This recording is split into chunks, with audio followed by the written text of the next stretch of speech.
எண்ணெய்கோல்புதூர் கால்வாய் திட்டம் எப்படியாமட்ட ஒரு திட்டம்.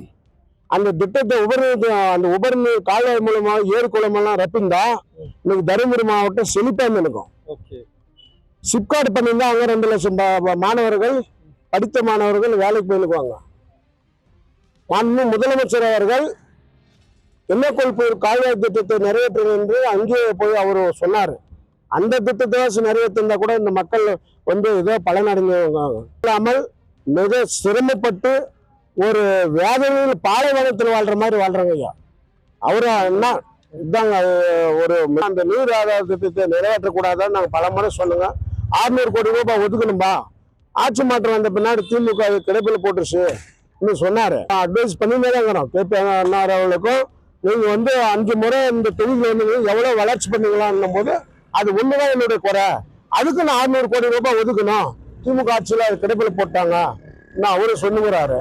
அவரும் நாங்க சாதாரண தொகுதி மக்கள் விடமாட்டாங்க. ஒகேனக்கல் உபரிநீர் திட்டத்தை நிறைவேற்றினா மட்டும்தான் இந்த 5 ஆண்டில் அடுத்த ஆட்சியில அவங்களுக்கு மக்கள் ஆதரவு கொடுக்குவாங்க. அதேதான்.